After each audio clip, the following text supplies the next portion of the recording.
열왕기상 21번째 시간입니다. 열왕기상 11장 14절부터 43절입니다. 자, 41절부터 43절 말씀까지를 합독하고 열왕기상 11장 14절부터 43절 말씀까지를 보도록 하겠습니다. 그러면 열왕기상 11장 41절부터 43절 말씀을 합독하도록 하겠습니다. 솔로몬의 남은 사적과 그의 행한 모든 일과 그의 지혜는 솔로몬의 실록에 기록되지 아니하였느냐. 솔로몬이 예루살렘에서 온 이스라엘을 다스린 날수가 40년이라. 솔로몬이 그의 조상들과 함께 잠에 그의 아버지 다윗의 성읍에 장사되고 그의 아들 르호보암이 대신하여 왕이 되니라. 아멘. 자, 솔로몬 왕에 대한 내용이 이제 마무리됩니다. 1장부터 11장까지 열왕기상에서 가장 길게 지금 기록된 사람이 이 솔로몬이라고 보시면 됩니다. 우리가 지난주 금요일에 뭘 봤냐면 열왕기상 11장 1절부터 13절의 내용을 봤습니다. 솔로몬 왕이 이방 여인들을 사랑하여서 우상을 숭배하였고요. 하나님을 떠나버렸다는 것입니다. 그래서 하나님께서 진노하셔서 앞으로 일어날 심판의 말씀을 전하셨던 것을 우리가 사실적으로 봤습니다. 결국은 솔로몬의 나라를 찢어서 신하에게 주고 또 그러면서 뭡니까? 결국은 이 솔로몬 때에는 그 일을 하지 않고 어떻게 합니까? 그 아들 때에 할 것이고 또 더 나아가서 한 지파를 준다라고 얘기하셨습니다. 그 내용이 이제 조금씩 성취되어져 갈 건데요. 자, 이제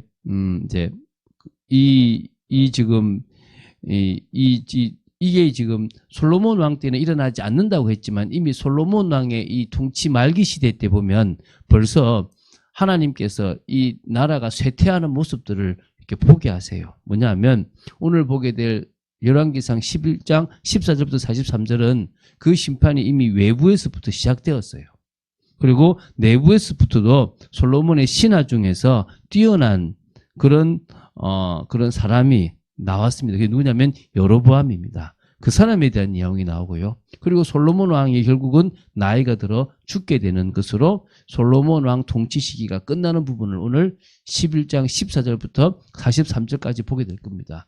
총 세 부분으로 나눌 건데요. 보면서 우리가 이야기를 좀 하겠습니다.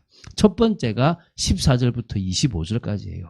이게 이제 열왕기상 11장 14절부터 25절인데 솔로몬이 통치하는 이스라엘을 공격하는 나라들이 생기기 시작했습니다. 그런데 그것이 솔로몬의 아버지 다윗의 대적들이었다는 거예요. 그때 이미 공격을 받아서 망했던 사람들이 다시 회복해가지고 쳐들어오게 되는 부분들이 있다는 거예요.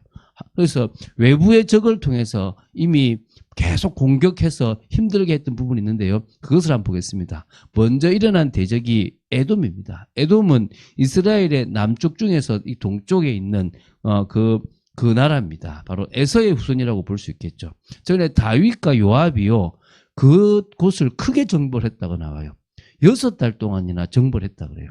그때 얼마나 많이 죽였겠습니까? 그때 하닷이라는 바로 이제 그 에돔의 이제 뭐냐면은 바로 그 이제 왕의 아들인데요. 그때는 작은 아이였어요. 근데 아버지의 신하 중에서 에돔 사람 몇몇과 함께 도망했어요. 그러면서 미디안 좀 있다가 어디 갔냐면 애굽까지 간 거예요. 이때 이제 뭐냐면 이 하닷에게 집도 주고 먹을 것도 주고 그리고 토지까지 주었단 말입니다. 그런데 이제 이 하닷이 마음에 들었는지 이 왕이 자신의 처제를 준 거예요. 그러니까 다시 말하면 왕비 다브네스의 아우를 아내로 맞이하게 해준 거죠. 그러니까 한마디로 처남으로 삼았다는 거예요.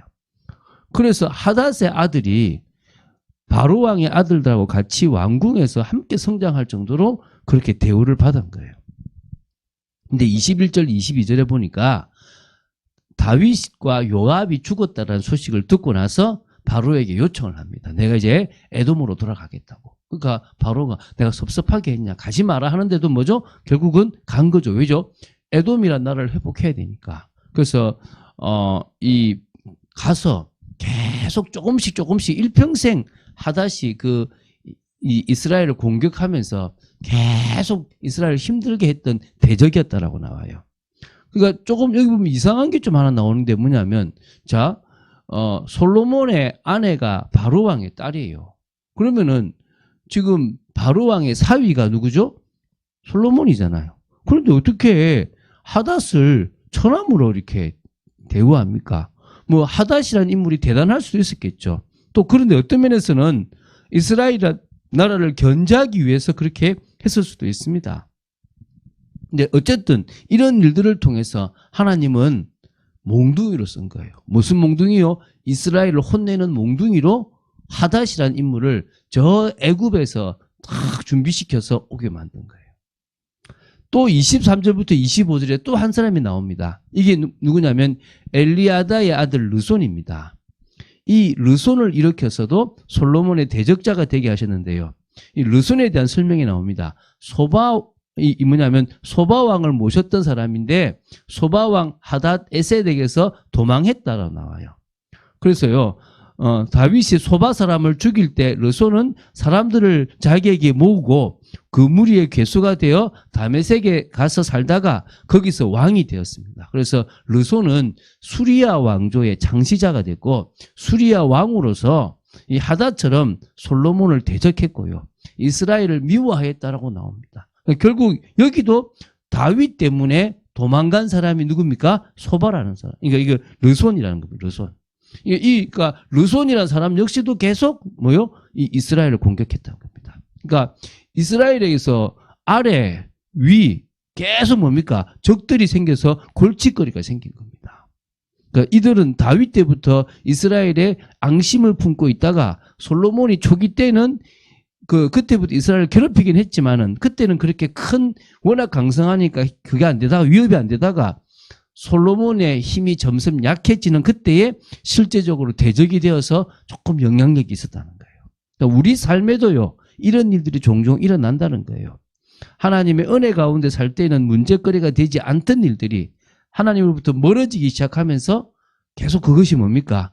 오히려 심판의 도구로 하나님께서 잠재적으로 두셨다가 사용하시는 경우들이 있다는 거예요. 지금 어떤 의미에서요, 하닷이나 르손을 그곳에 자리 잡도록 하신 것은 하나님이시라는 거예요. 하나님이 그들을 몽둥이로 가만히 두고 계셨다는 거예요. 두 번째는요, 26절부터 40절입니다.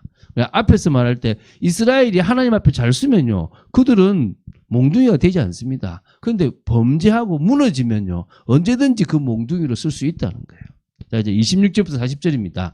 하나님께서 솔로몬에게 진노하셔서 말씀하셨던 예언을 성취할 수 있는 신하 여로보암을 이렇게 세우는 과정이거든요.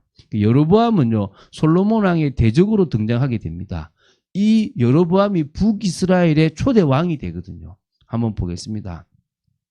솔로몬 왕에게 사실 결정적인 사건이 되었습니다. 솔로몬 왕이 결국은 마음이 이방 여인에게 갔던 그때에 느바스의 아들 여로보암이라는 사람을 쓰는데요. 이 여로보암이 바로 손을 들어서 이제 솔로몬 왕을 대적했거든요. 원래는 스레다 출신의 에브라임 사람입니다. 에브라임 지파다 이 말이겠죠. 그의 어머니는 스루아라고 나오고요, 과부였다고 나와요. 여로보암은 솔로몬 밑에서 왕을 잘 섬기던 사람이었습니다.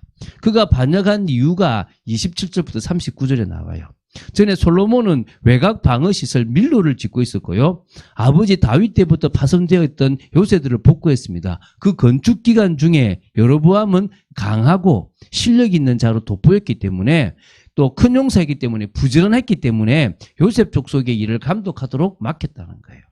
그쯤에 하루쯤에 여로보암이 예루살렘에서 나와 길을 가고 있는데 실로의 예언자가 나타나요. 그게 누구냐? 아이야라는 사람이 나타나가지고요, 자신이 새 옷을 입고 왔는데요, 그 새 옷을 벗어가지고 12조각으로 찢어버렸어요.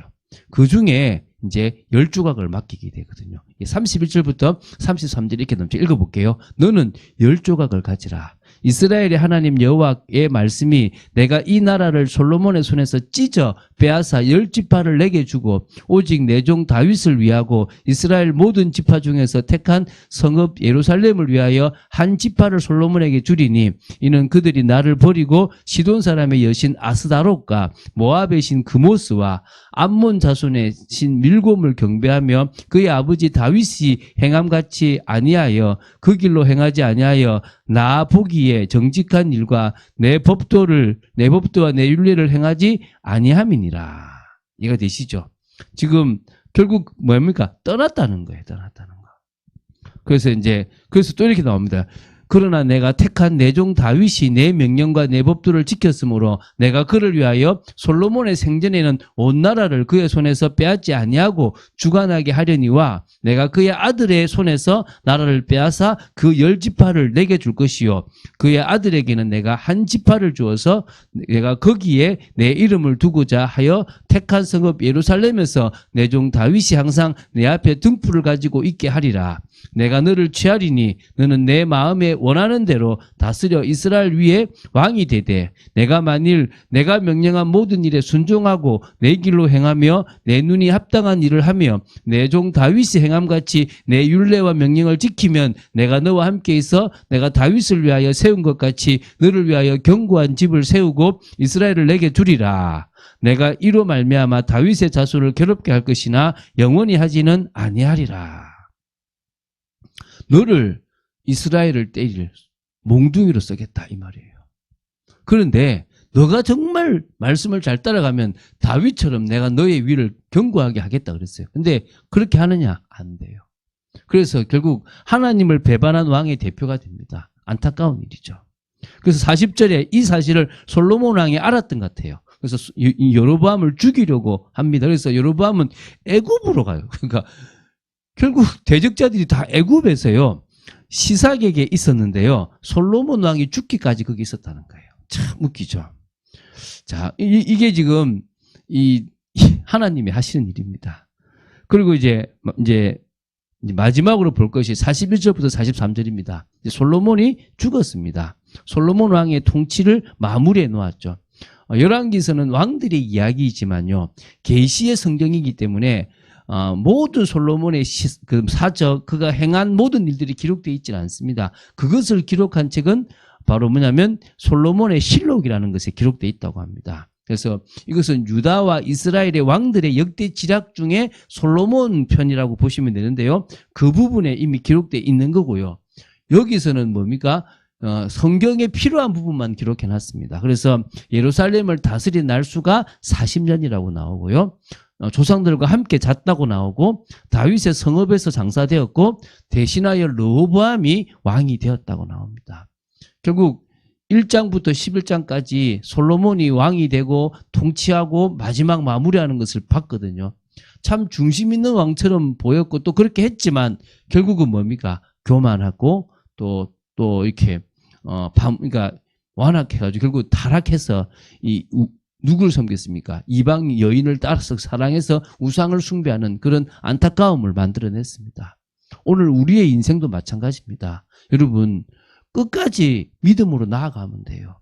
끝까지 말씀 따라 나아가면 되는데요. 쉽지 않은 겁니다. 오늘 그런 축복을 사실적으로 누리며 정말 소금과 빛으로서의 역할을 사명을 끝까지 감당하여 하나님 앞에 칭찬 듣는 여러분 되시기를 주 예수 그리스도 이름으로 축원드립니다.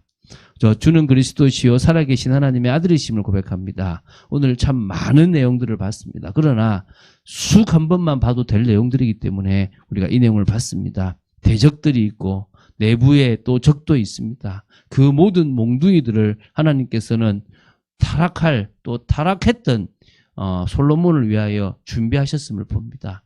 아버지 하나님, 저희들의 인생에 아버지 끝까지 변함없이 믿음을 지키고 말씀 따라가는 그런 축복된 삶을 살아가게 하여 주시고 소금과 빛으로서의 사명을 감당하는 삶이 되도록 지켜주시옵소서. 주 예수 그리스도 이름으로 기도드립니다. 아멘.